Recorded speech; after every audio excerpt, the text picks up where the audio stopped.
said, das ist nicht ein Lautsprecher. The loudspeaker is not going to the mic.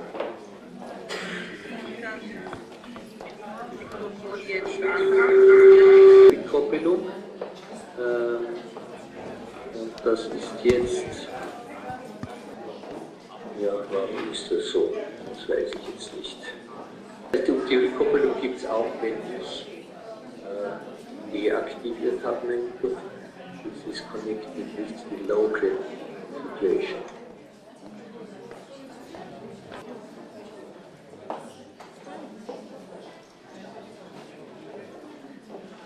Yes, but we can only communicate via chat protection. This is not good because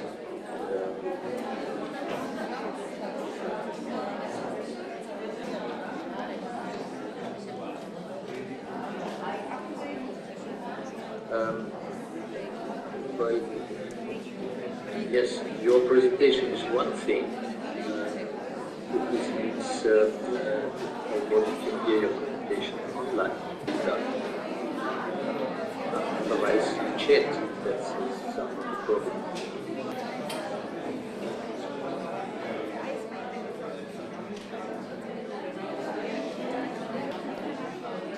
So I think that the setting, the first setting is better with the translator. She can hear what you say. Okay.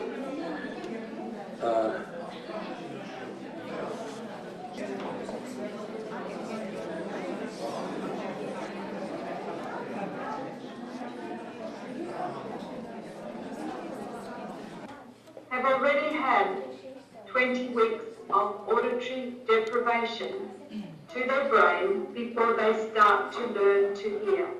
Next slide, please. So, by the time babies are born, they're already great listeners. They are able to tell the differences between words. They're able to tell the difference between their mother's voice and their father's voice. They're able to tell where words start and where words stop. Is listening and speech for the world's children, including the 760,000 babies born deaf every year. Next slide, please. And speech, the same as for children with normal hearing. Even if a child is totally deaf and that child could not hear a very large jet flying over their head. Next slide, please. But to be able to achieve these great results, early diagnosis and intervention is essential because babies with hearing loss achieve better outcomes if they learn to listen within the first 6 months of life. And this is because that's when their brains are in their optimal developmental period, when their brain is able to learn to listen at the time when there is optimum growth happening in their auditory brain areas, as long as the brain is stimulated. Next slide, please. It's really important to consider that the brain is the major organ of hearing and that the ears are just the way into the brain.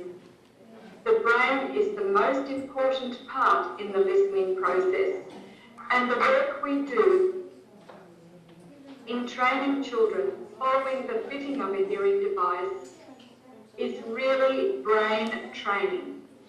Next slide, please. To obtain these great results, it's really important to get early access to the auditory brain so that the auditory brain pathways which have been deprived of sound can develop. And the way that we access the auditory brain is through hearing devices fitted very early. So the Joint Committee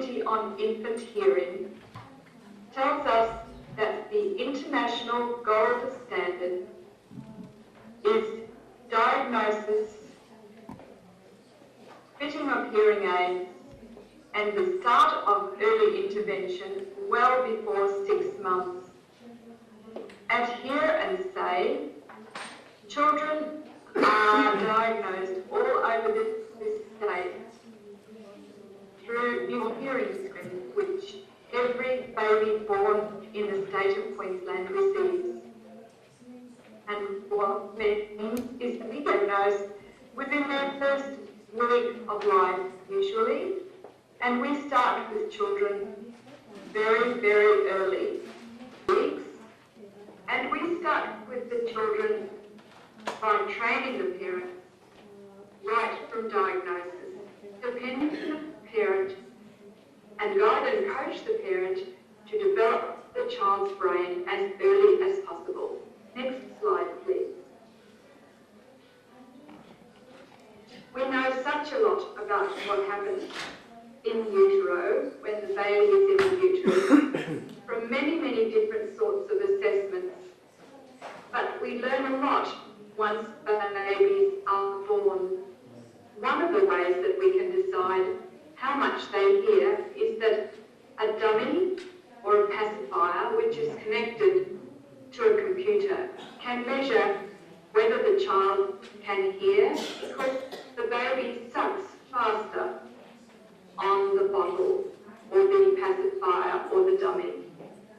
That's just one way of measuring whether a child likes what he hears and whether he hears. Next slide, please.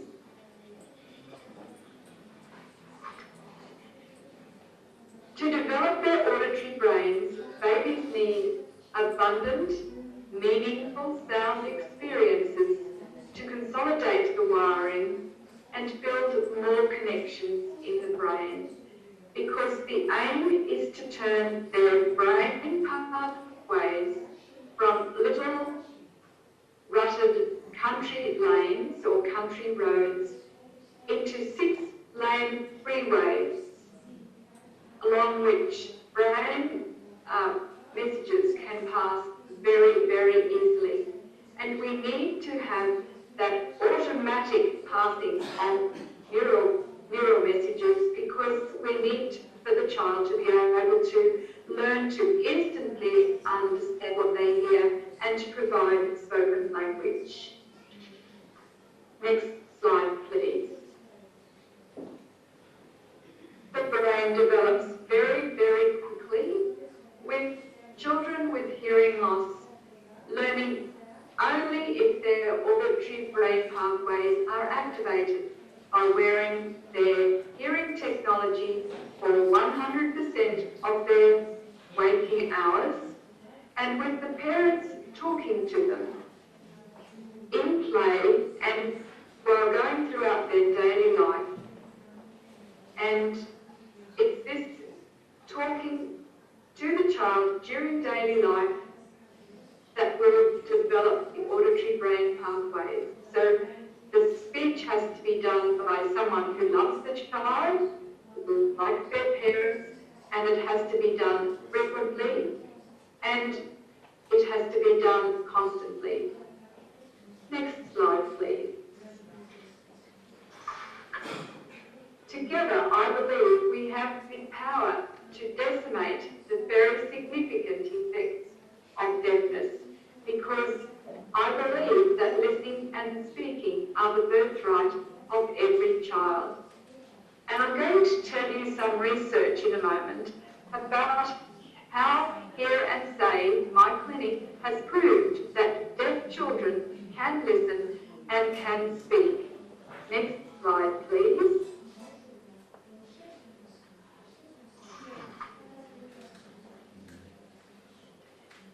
Right now is the time to redefine what deafness means, because deafness today does not mean the same as it meant in years gone by.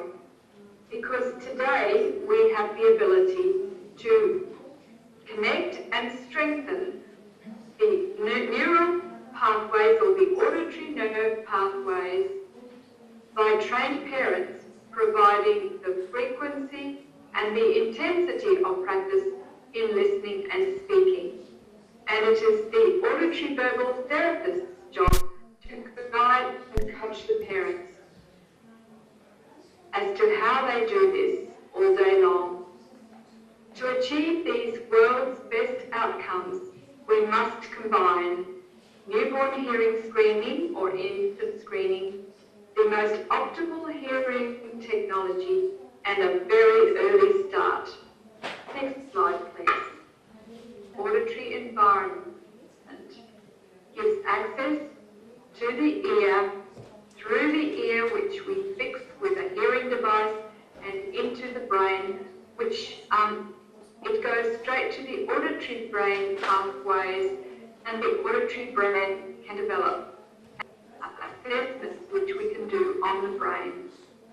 We're very lucky at the moment because we have coming together a convergence of hearing technology, of neuroscience evidence, and the internet, which helps us to spread the knowledge very, very quickly. If we can allow the auditory brain with hearing loss to grow by providing normal listening and speech and language and normal literacy and normal cognitive development. Next slide, please. I'd now like to show you the outcomes of children with normal hearing. What this study entailed was getting two groups of children who were matched for a number of parameters or variables in the research program. What happened was we looked at the language, the receptive language, the expressive language, and the total language. We also looked at the literacy, the mathematics, and also the self-esteem level of these children. And what found was that over 4 years and 2 months, which was the time we tracked children over, there was no in the rates of progress for both children, for both groups of children.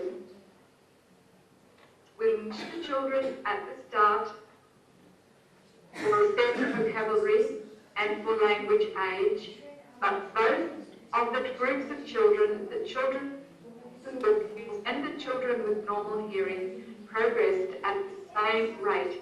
In other words, their brains were able to develop at the same rate as children with normal hearing.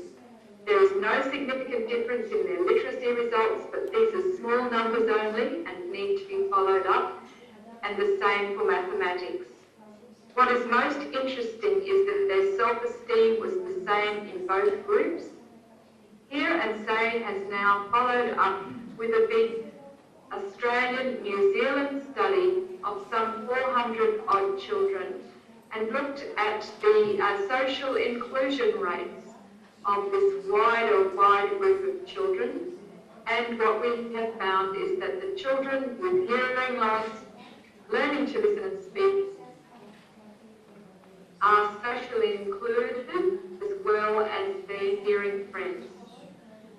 Next slide, please.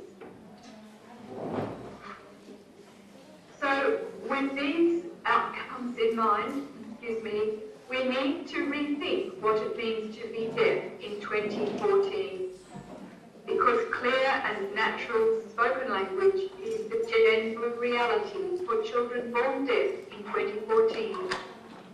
Because their auditory brain can be accessed through new hearing techniques, can be activated and can be stimulated early because of newborn hearing screening and the use of digital hearing devices, but most especially because their parents and their carers can be trained to provide an enriched auditory environment through the use of auditory verbal therapy.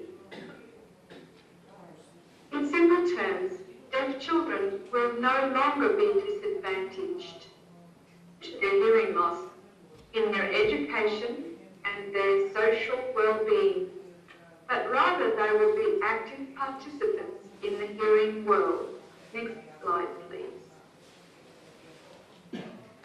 This slide illustrates hearing screening along the middle line and on on the bottom line, we have what happened before newborn hearing screening for everybody.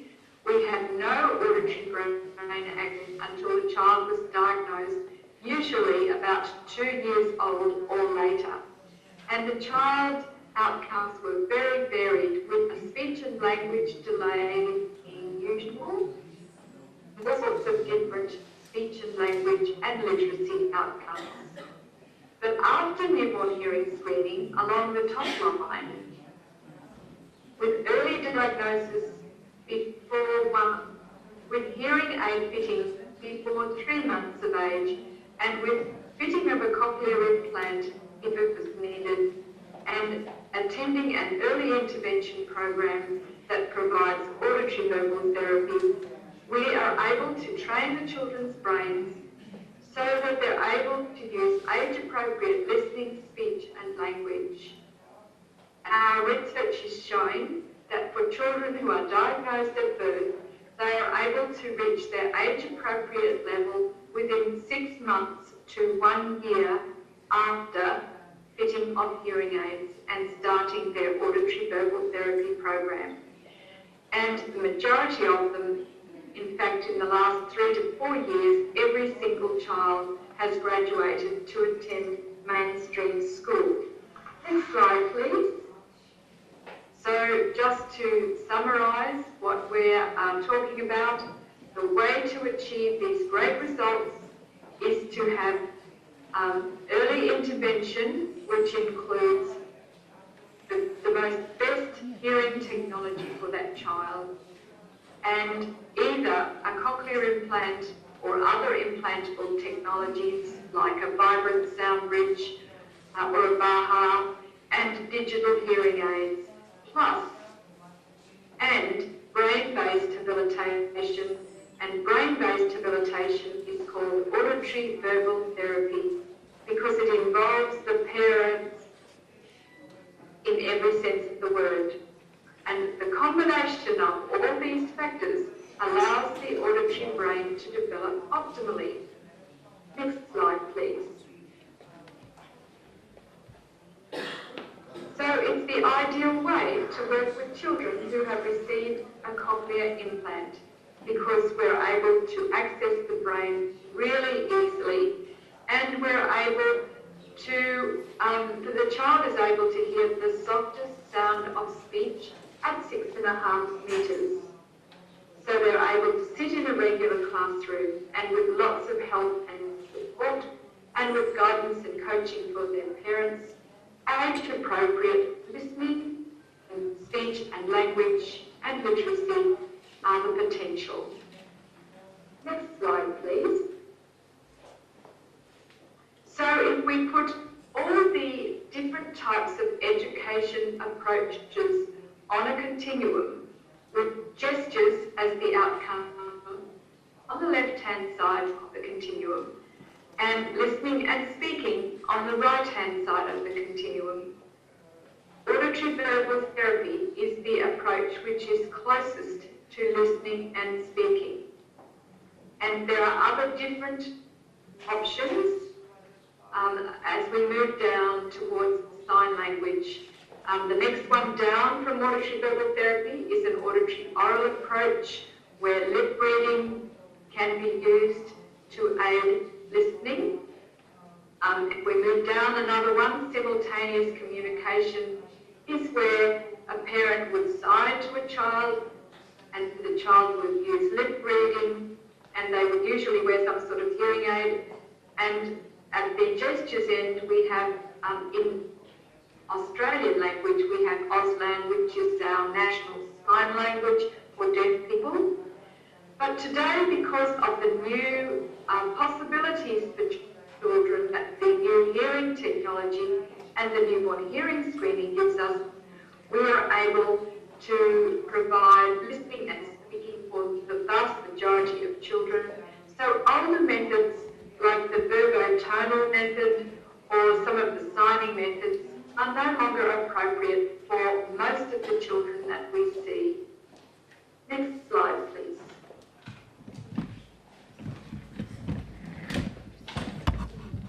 In fact, All of the graduates from here in Spain, from 2009 to 2013, have entered main vocational settings at age 6.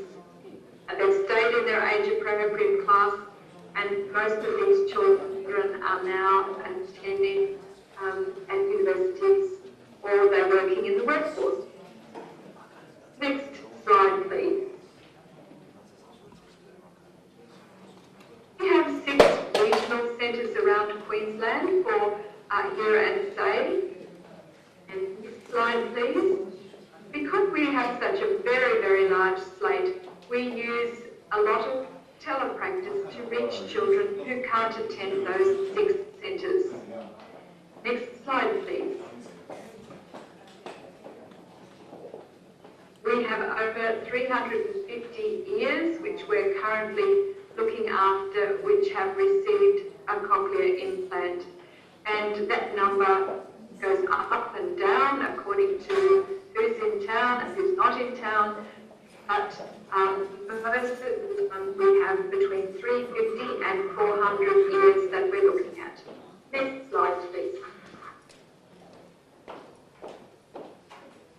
I would say worldwide teaches professionals globally. We've now touched professionals in some 23 countries. And as I watch the country list tonight, I think we might be going to add some more countries. Next slide, please. Our professional training takes place on a meeting with the collaborative cyber community or through EC. And our courses are by the Alexander Graham Bell Academy for Listening and Spoken Language. Next slide, please. I believe that with our telepractice and our research outcomes, that here and say is creating economic returns for the state and the country of Australia, because we are not sending children into special education classes. Next slide, please. The most exciting thing is that the bionic ear or the cochlear implant is forming a new science called medical bionics, and the hearing professionals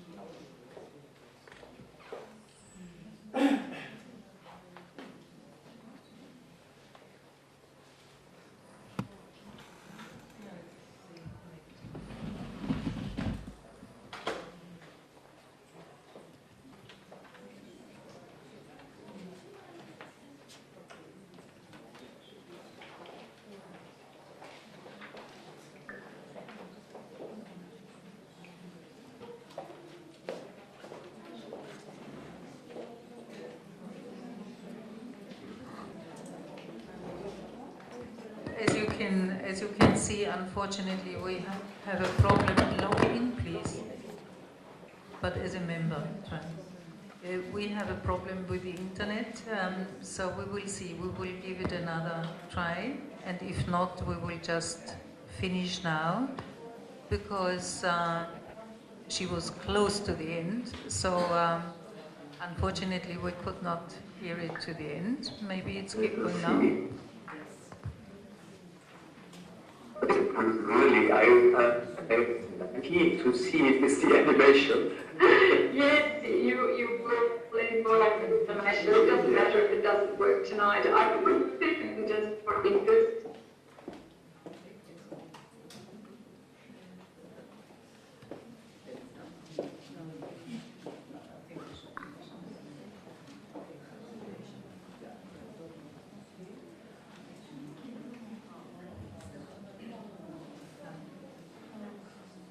Okay, I think we finished the presentation. Unfortunately, Unfortunately, the internet connection broke down now, but we heard most of it, and I hope you agree it was worthwhile to invite Dimity Dornan to give us this lecture live from Brisbane. Of course, the other possibility is to record such a lecture and then present it to you, but I think it's a big difference whether you have the feeling somebody is live online. If the connection was better, the idea was, of course, that you could also ask questions now, and she would answer the questions online. But unfortunately, the internet connection is not good enough. So I'm sorry for that, but I hope it was still worthwhile. Thank you very much. What I also suggest, if you have questions to this presentation. Проблема нарушения слуха и глухоты является одной из самых важных медицинских и социальных проблем в современном мире. Количество людей с нарушенным слухом во всем мире сегодня приближается к 1 миллиарду. И, естественно, ставить вопрос о том, актуальна эта проблема или нет, не приходится. И, конечно же, на первое место выдвигаются задачи реабилитации этих пациентов. Но, опять-таки, реабилитировать такого пациента реально можно, если работа начинается рано. А для того, чтобы работа началась рано, необходимо внедрять повсеместно программу универсального аудиологического скрининга, который заключается в объективном слухе, исследовании слуха ребенка непосредственно в роддоме. Существует золотой международный стандарт. Скрининг должен быть завершен к 1-му месяцу жизни, к 3 месяцам должен быть поставлен диагноз, а к 6-месячному возрасту должна быть определена индивидуальная программа реабилитации. Это касается и слухопротезирования, это касается и кохлеарной имплантации, которая на сегодняшний день является одним из основных методов реабилитации детей и взрослых с выраженным нарушением слуха и глухотой. Ну и, конечно же, говоря об этой программе, я не могу не сказать, как эта программа развивается у нас в стране. Мы были первыми еще тогда в Советском Союзе, когда Всесоюзный научный центр аудиологии и слухопротезирования, который я возглавляю, внедрил эту программу в стране. И на сегодняшний день мы имеем опыт более 2200 операций. Эти пациенты постоянно наблюдаются в нашем центре. Конечно же, результат прежде всего зависит от возраста, в котором сделана операция, возраста на момент операции. И самый молодой наш пациент операция была сделана в 7-месячном возрасте. Но опять-таки существует золотой стандарт, который говорит, что если операция сделана в 1 год, то порядка 60% детей могут пойти в общеобразовательную школу. Если операция сделана в 9 месяцев, этот процент увеличивается до 70%. В 6 месяцев, а это самый оптимальный возраст, 80% детей могут пойти в общеобразовательную школу. Однако это, конечно, предел, поскольку оставшиеся 20% это дети с множественной структурой дефекта. Что очень важно, когда мы говорим о кохлеарной имплантации, нужно понимать, что это не хирургическая методика, это комплексный метод реабилитации, который состоит из 3 составляющих. Правильный отбор кандидата, тщательно выполненная операция и, конечно же, длительный трудоемкий процесс реабилитации. И вот для того, чтобы это работало бы эффективно, необходимо реабилитацию приближать к месту жительства пациента, и использовать современные технологии, к которым относится интернет. Это интернет-консультирование, интернет-программирование. Но и самое главное, конечно, что без поддержки семьи и родителей эта программа не может быть эффективной. Таким образом, можно заключить, что раннее выявление, ранняя реабилитация и эффективное продолжение этой реабилитации в течение достаточно долгого времени. Спасибо. Полагает понимание, и говорю я только то, что я понимаю. Ребенок, часто логопед, концентрируется на том, чтобы ребенок повторял за взрослым это слово или это предложение. Кажется, когда он повторил, ну вот, мы действительно делаем правильно. Ребенок нередко при этом не понимает слово. Пожалуйста, повторите за мной. Мантупан кутан. Повторяйте. Вы можете это сделать, да? И что, вы будете когда-нибудь говорить эти слова? Нет. потому что вы не знаете, что они значат.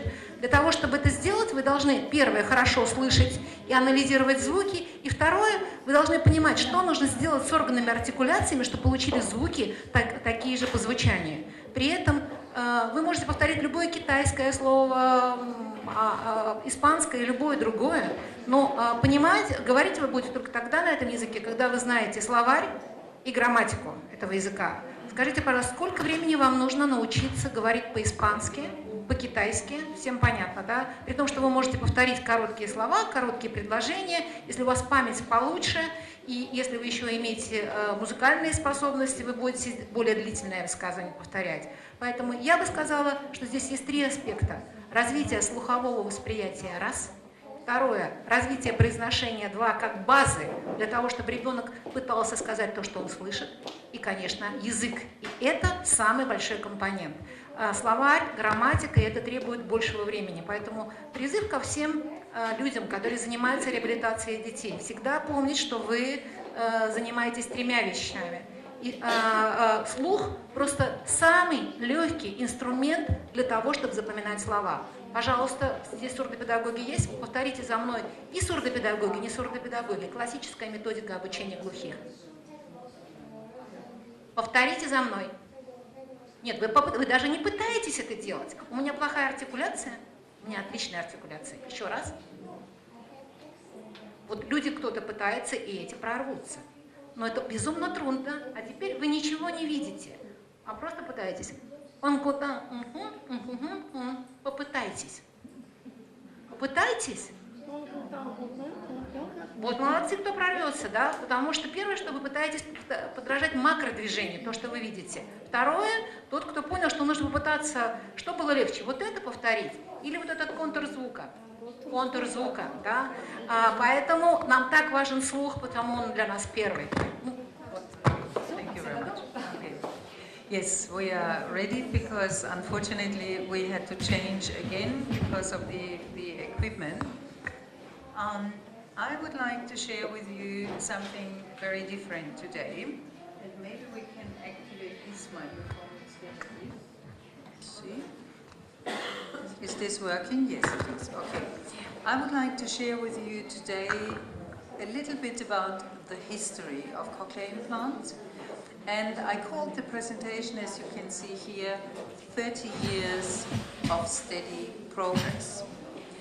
And why do we say 30 years? Because the first implant, the first implantation was done in Germany, in Hanover, the multi-channel device, and it was in 1984.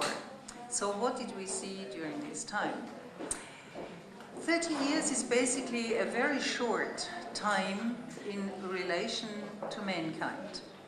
And of course there were 1,000 years when deafness was what I call an irrevocable stroke of fate.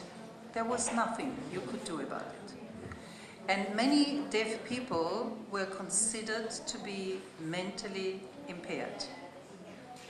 They were, as you can see here, some famous people said, they were not subject to any education, is what Aristotle said.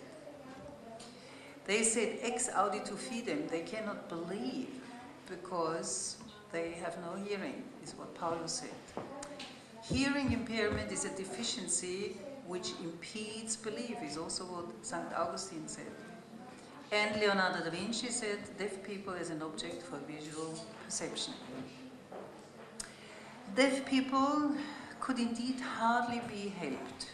The only way for the vast majority of them was to communicate in sign language. And Francisco di Goya, in the years 1746 to 1828, who lost his hearing at the age of 46, published Idioma Universal, a sign language for the deaf, in 1792. And he developed a very artistic finger alphabet for the mute in the year 1812. His contemporary, Ludwig van Beethoven, contemporary, they lived in the same time, was plagued by deafness, and he expressed his feelings very, very impressively in the so-called Heiligenstädter Testament in 1802.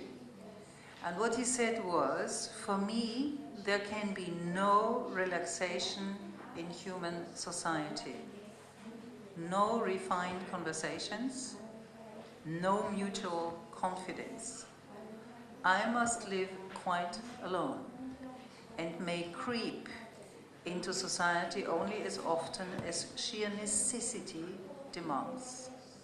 Such experiences almost made me despair, and I was at the point of putting an end to my life. And of course, their literacy remained at a very low level, regardless of long-term efforts from their educators. Chances for integration into the hearing community were close to zero. The challenge of providing access to hearing to deaf-born and deafened people was clearly perceived, and we may want to see the first attempt and the first milestone in history of cochlear implantation in the year 1936, when Weaver and Bray published the book, The Nature of Bone Conduction as Shown in the Electric Response of the Cochlea.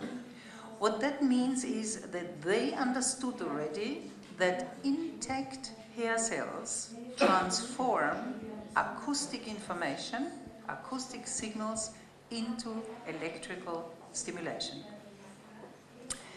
20 years later, you see here Charles Arias, the otologist in Paris, and André Journe, the engineer, also working with him in Paris.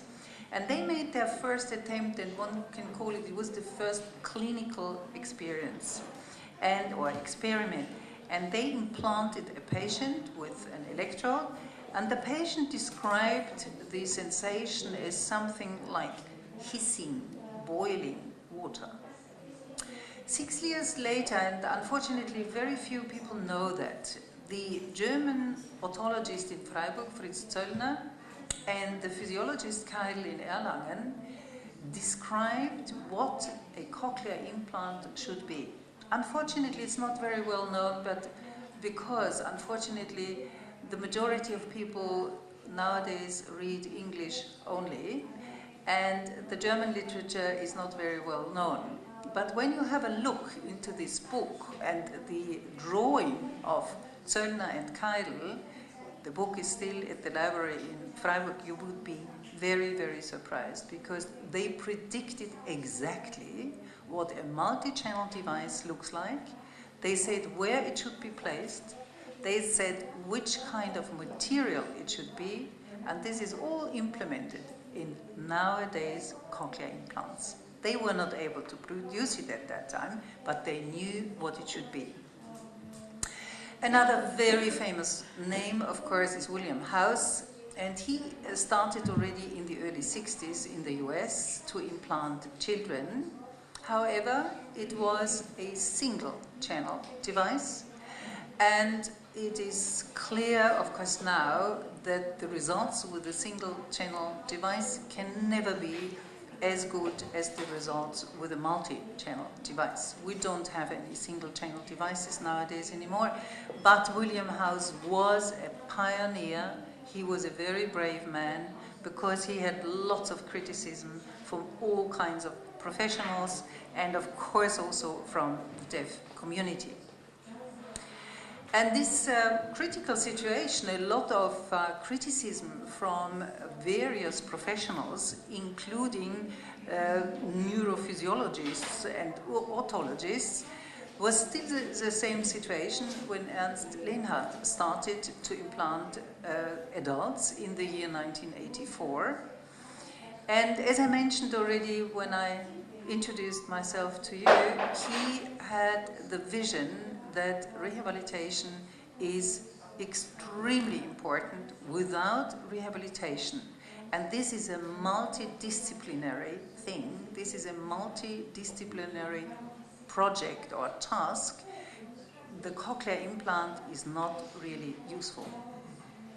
He was definitely the first physician in the world who implanted a deaf-born, only 1.5-year-old child as early as in 1988. And at that time, that was a very, very brave decision, but he was convinced that he was right because we had 4 years, very good results with adult patients. And so he was convinced that this was also the suitable treatment for a deaf-born child. And I can tell you, this little girl, who is a young lady now, she lives in Dubai, and she speaks fluently 3 languages. This multi-channel device, which I mentioned, and I said this is the only option, of course, nowadays, was developed by Graham Clark, and we are back in Australia. And he worked on this since the year 1967. He had this vision for the technology, again, that would enable the deaf people to hear.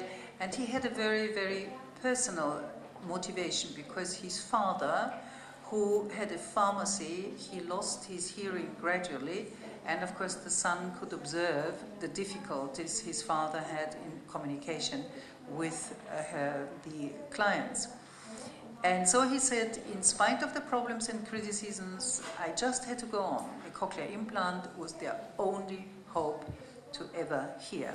And it was interesting, it was this time where many otologists tried all over Europe to develop a cochlear implant. I call it the time was ripe. It was the time to do this.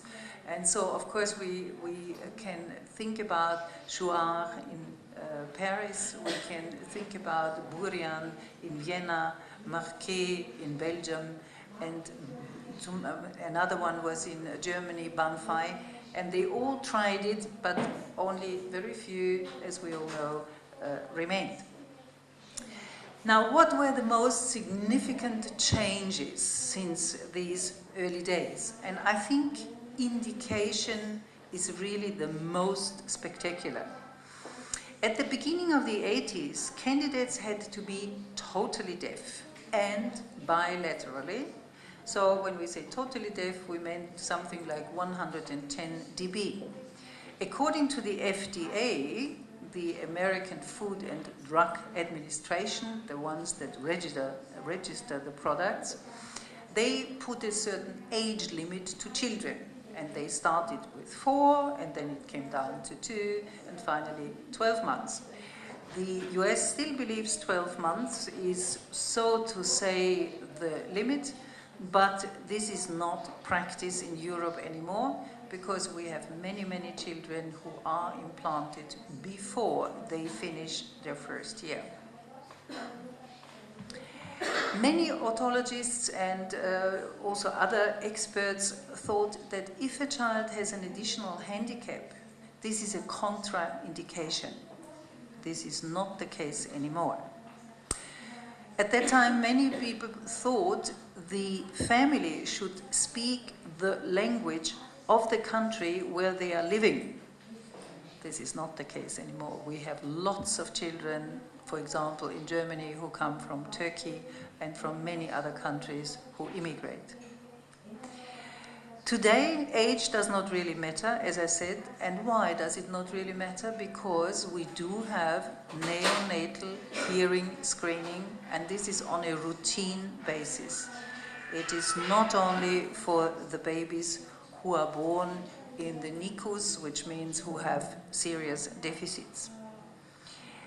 The youngest child, as I said, in many European countries and also in Australia, we now believe that the diagnostic is possible very early. At 3 months, we can do very good diagnostics. The child should receive hearing aids. And it is absolutely possible to then make a decision before the child has finished the first year of age, which means we have many children who receive their implant at 9 months. And the youngest child, I believe worldwide, is a 4-month-old baby. But this was an emergency case because the baby is not deaf-born. The baby had meningitis. And when a child has meningitis, there is a very high risk that the cochlea, where you want to place the electrodes, will be ossified, so there will be bone, so you can't get into the cochlea anymore. So this is an emergency case, and therefore the youngest child was 4 months old. The degree of hearing loss has also come down dramatically because we now have thousands of patients who have residual hearing, but they benefit much more from their cochlear implant than they benefit from their hearing aids. And as I said already, we do have handicapped children, of course. We also have autistic children, and in the early times we would never have thought about implanting an autistic child. Bilateral is another tendency, and this was already mentioned today. I can say in Germany bilateral is routine for children because we have seen the advantages, especially hearing in noise is much easier for them. And where are the children? They are not in a quiet room, but they're normally in a noisy environment. And we also see that the directional hearing, so they know where the sound comes from, is dramatically improved when they have a second cochlear implant. Or, of course, we see also the possibility of having a cochlear implant on one side and a hearing aid on the other side. If there is some residual hearing in the other ear, of course, as long as it benefits, it's fine. And again, we have learned that the brain is able to coordinate these different inputs. In the beginning, we thought this is not possible. On one side, a cochlear implant, electrical stimulation, and on the other side, a hearing aid. I think we forgot that what Dimity says, we're hearing with the brain, and of course what's happening in the inner ear is exactly what the cochlear implant does, because in the inner ear there is the transformation from acoustic input into electrical stimulation. So yes, the two are compatible. Obviously, these spectacular changes in indication are based on many factors, and one is clearly the continuous and consequent advances in technology. Electrodes have been developed that can preserve the residual hearing. So this is why we decide to do this for people with residual hearing. Various electrode models have been developed for various situations, and therefore there is a rich flexibility. The surgeon can decide which electrode is best for a patient. The compatibility with magnetic resonance imaging up to 3 Tesla, and this is more and more frequently used now because it is more precise, is something that is possible with the nucleus device, but the magnet has to be removed when you go up to 3 Tesla machines. I'm not sure whether 3 Tesla machines exist in this country. I would hope so, because with these very modern imaging techniques, we can, of course, identify any first symptoms of a serious disease. Speech processors, the external parts of the cochlear implant, have undergone major changes, as you can see on this example. We see here 9 generations of speech processors. The first ones were pretty big. At the very beginning, you see the patient even had to wear a kind of a headset, and then we developed the magnet and so on. And as you see on the right side of this slide, the last generations of the nucleus device are the Freedom, and then it was introduced in the year 2005, and then the CP810, and finally the CP920, the 9th generation. And what you see is there is a significant difference in size. So of course, as we have these very small children, this is what we want, because we don't want to have a very big device on the ear of the child. But this is not all. It's not just about size. It's of course mainly about the performance. So with the introduction of every new speech processor, the quality of sound has been improved. The children receive better results. And again, what we have in Germany is that after 5 years, the speech processor can be replaced by a new one.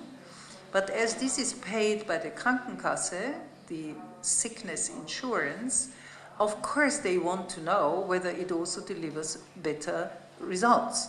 And we can prove this because we show them the results are much better, and so the insurance company is ready to pay. Another feature of this new speech processor, which I find very interesting, is called data logging. And what does this mean? It means that the audiologist can see, literally, in which setting did the child or the adult have the speech processor over the last 24 hours, over the last 14 days, etc.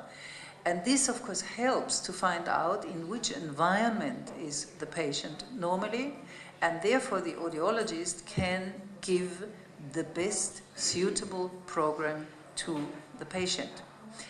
And the latest feature, which I find fascinating, is that now in November, this new speech processor will get new software. So the patient can keep the speech processor, but with the new software, it will be possible to be connected without wires. So no wires anymore. And again, when you look at small children, you wish there were no wires because they run around, they play, and so the wires can be rather disturbing. Also, the surgical techniques have changed, and as I see here, the majority are parents. You may not be very interested in this, but it was important to change the surgical techniques. And I would highlight here one, and this is again what Ernst Lehnhardt already said in his time, and soft surgery is key. And what he meant was that the surgeon has to operate as carefully as possible to maintain the very delicate structures in the inner ear.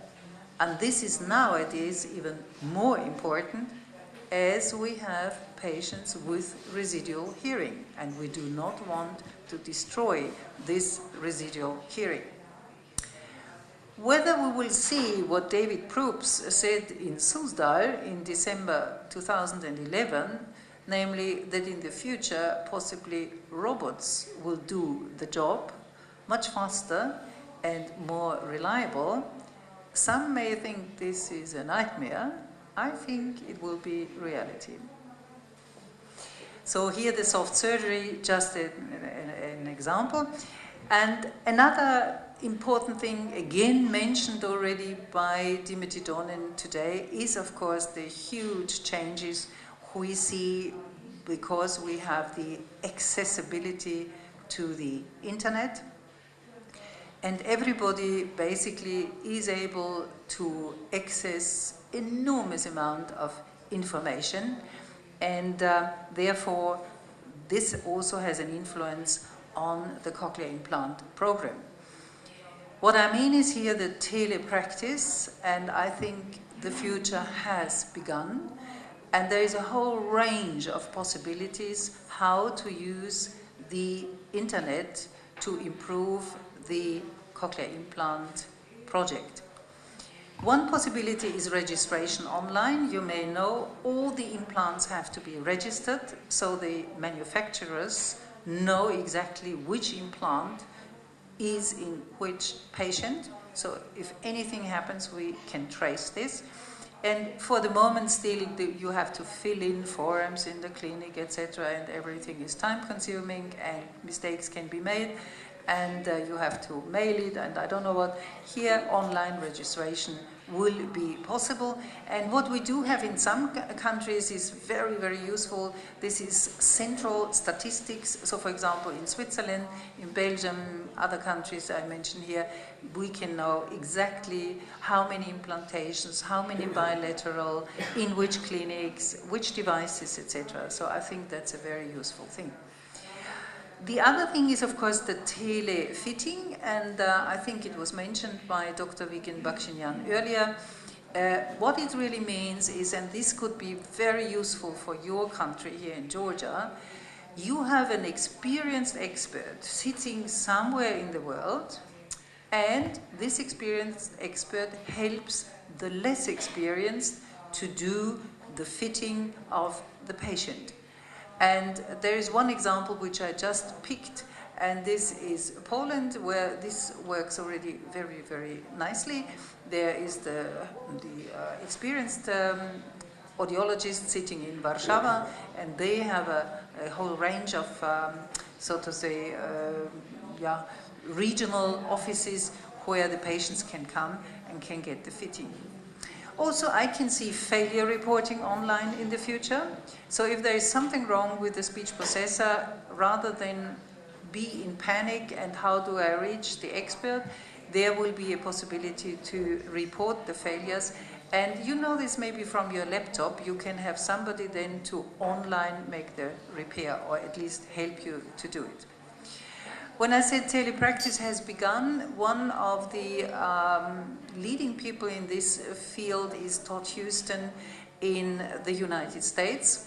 You see him here. He does exactly the same thing that I mentioned for the fitting. He is doing the rehabilitation, guiding, coaching the less experienced person on the other side. And here again, I think this could be very, very useful for you who do not have so much experience yet. You just connect to somebody who has the experience. You are sitting with your child in a session and you're not quite sure whether this all works like you want it to work. You connect to somebody who is experienced and say, look, have a look, please tell me, is it what I should do now, or is it not so good? And of course, this is also key for the parents, because the parents have to be present in these rehabilitation sessions, and they can be guided, coached by other people. And here I show you another example how we can use the internet. I'm here together with a mother from the Ukraine and her small baby. And she was very worried. She got the implant because we had a donor, a sponsor in Switzerland. So she had to come to Switzerland, and the surgery was performed in Switzerland, and she doesn't speak the language and everything was difficult, and she wanted to know, what can I expect from this cochlear implantation now? So I thought it's a good idea. We sat down and we connected to a mother in St. Petersburg, and the mother in St. Petersburg said, yes, we can talk, of course, and I have a child, and the child was implanted 4 years ago, and this is what we've gone through, and so on. So you can imagine the mother felt much better after this conversation, and of course this was not only once, but we kept the contact with this mother. So in conclusion, I would like to say telepractice is definitely not meant to replace, but to complement traditional clinical care and to enhance the quality and ensure broader reach and coverage at reasonable costs. Free human resources and have them concentrate on providing what can only be provided by human beings, and this is empathy for people in need. And if you want to know what is my vision for the next 20 years, what can be in 20 years from now, I believe totally implantable, much smaller devices will be available at an affordable price for developing countries. The current cochlear implant users will have new devices which they can program themselves. They will do their troubleshooting and get guidance from a problem-solving online person. And deafness will not be the most frequent deficit in newborn babies in highly developed countries any longer, because gene manipulation and regeneration of hair cells have already appeared on the horizon.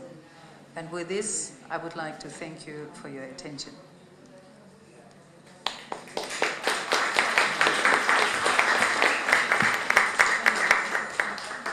Okay, I can see a question here. Yes, please.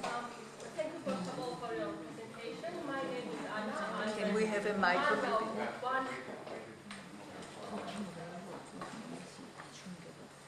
Sorry. Thank you first of all for your presentation. My name is Anna. I'm a mother of 1 year and 5 months old baby who has severe profound hearing loss, and he wears now the hearing aid. I have several questions. One is regarding the bilateral implantation. What is the common practice? Is it better to make the operation on both ears at the same time, because it's quite costly, or is it also usual practice to make the implant on 1 year and after several years, for instance, after 1 year or 2 years later on another year? Another question is regarding the... Can we go question by question? Yeah. I answer your question immediately. It's a very good question, and it is a scientific discussion now in many countries whether you should do simultaneous bilateral, so in one operation, which would last then approximately 4 hours, but it is possible, and some people prefer this. But there are other people who say, no, we do one side, also for the parents, they see what's the result, and then after some time, we decide for the second year. However, there is a critical period. What I cannot tell you yet, because the scientists don't know it yet for sure, is the critical period 2 years, 3 years, 5 years? And I think after 5 years, people would say, probably not. So, in other words, if you decide for one side and wait, that's fine, but don't wait too long if possible. Okay, thank you. Another question is about the cochlear implant life cycle. Once you make the operation, is it permanently should be changed, or it is, for instance, once made and you don't need any intervention later? Okay, a very good question again. The beauty about the cochlea is that when the baby is born, the cochlea is the same size as it is when you grow up. So this means there is no need to take a different device when the child grows up. Basically, the design of the implant, and this goes for all manufacturers, the design is such that it should last lifelong. So it means the implant you get when you're 1 year old should last, well, I don't know how long you live, 70, 80, I don't know. It depends on you. Now, the second thing is, of course, and I have to be honest here, a cochlear implant can also fail. Because you see this with a car, you see this with a laptop, you see this with all devices. However, over the years, the development was so positive that now we can really say we have a 99% survival rate of the devices. Or if you turn it the other way around, there is only a 1% failure rate. So the failure rate is very, very small. So you could be confident when your child gets the implant, it should last until the end of your child's life. If something happens, the device has to be taken out. It can be replaced because that can be done in one procedure. So the answer to your question is it's not intended to change the cochlear implant. Thank you. And the last question, maybe it is not directly to you, and maybe also as audience could help me. If there are any research beyond the cochlear implant worldwide which could help hearing loss, not in operation and not cochlear implant, maybe other research activities is ongoing in the world which could help hearing. Yes, yes, of course there is research going on, and I mentioned it very, very briefly only at the end of my presentation. Of course we hope that in the future we will be able to use other possibilities. One is the hair cell regeneration. So in other words, you have the cochlea, and what we mentioned before, the hair cells transform the acoustic input into electrical stimulation. And when there is an inner ear deafness, the hair cells are dead. So we try to regenerate, revive these hair cells. So far, there is only research in animals, and there are some animals where it was possible to revive these hair cells. We use certain drugs into the inner ear to try and regenerate these hair cells. So far, it's not possible. It may be possible in the future, but I would strongly recommend not to wait, because you lose very valuable time. And it will not be next year and not in 2 or 3 years. During the latest conference in Australia, I was lucky to attend in the Audiology World Conference. They said, think about 5 to 10 years minimum. So it's a long time until we may see here good results. And the other direction is intervention into the genes.